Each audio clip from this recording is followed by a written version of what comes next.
Bonjour, mes chers enfants, j'espère bien que vous portez bien. Donc, aujourd'hui, on va voir une nouvelle leçon de lecture-diction, dire un poème avec expression. Donc, regardez bien le poème et l'image. Alors, je découvre le poème. Quel est le titre de ce poème? Le titre de ce poème est L'arbre. Le titre de ce poème est L'arbre. Observe l'image. Que voit-on au premier plan? Donc, je regarde l'image. Que voit-on au premier plan? Donc, qu'est-ce que je vois? Eh bien, on voit un arbre et un oiseau. Où se trouve cet arbre? En ville ou dans une forêt? L'arbre se trouve dans une ville. Pourquoi? Il y a des maisons. Il y a des maisons, des immeubles. C'est compris?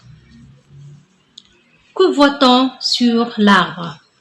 Alors, sur l'arbre, il y a un oiseau. Je vois un oiseau sur l'arbre. J'écoute et je comprends. Alors, je vais lire le poème. L'arbre. Perdu au milieu de la ville, l'arbre tout seul, à quoi sert-il? Les parkings, c'est pour stationner, les camions pour emboutiller, les motos pour pétarader, les vélos pour se faufiler.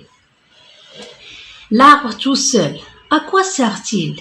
Les télés, c'est pour regarder, les transistors pour écouter, les murs pour la publicité, les magasins pour acheter. L'arbre tout seul, à quoi sert-il? Il suffit de le demander à l'oiseau qui chante à la cime. Après avoir écouté le poème, donc je réponds aux questions pour comprendre. Qui a écrit ce poème? On dit le poète. C'est qui? C'est Jacques Charpentreau. C'est Jacques Charpentreau. Qui est-ce qui provoque beaucoup de bruit dans la ville? Qui est-ce qui provoque beaucoup de bruit dans la ville? C'est-à-dire, le bruit. Donc, qu'est-ce qu'on a? On a les camions, les motos, les vélos, les télés, etc. Ainsi de suite, pardon. 7. Y a-t-il d'autres arbres dans cette ville? Y a-t-il d'autres ou bien d'autres arbres dans cette ville? Donc, lisez bien le poème. Qu'est-ce qu'on dit? Perdu au milieu de la ville, l'arbre tout seul. L'arbre tout seul. Donc, la réponse, c'est quoi? Non. L'arbre tout seul. 8. Comment l'arbre se sent-il dans la ville? Comment l'arbre se sent-il dans la ville? L'arbre, donc en lisant toujours le poème, donc perdu au milieu de la ville. Donc regardez ici, ils se sont perdus. Donc l'arbre, ou bien ils se sont perdus au milieu. À quoi servent les transistors et les murs? En revenant toujours au poème, les transistors. Regardez, les transistors pour écouter. Les transistors pour écouter. Les murs. Et les murs pour la publicité. Les murs pour la publicité. les cités, al-ishar. Où chante l'oiseau? Où chante l'oiseau? L'oiseau chante à la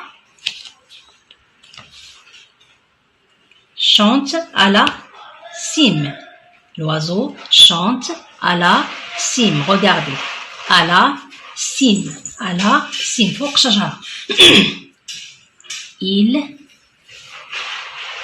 chante à la cime. 11. À ton avis, à quoi sert un arbre? C'est-à-dire, رأي ديالك. Pourquoi l'arbre? À quoi sert? يعني الدور ديال الشجرة.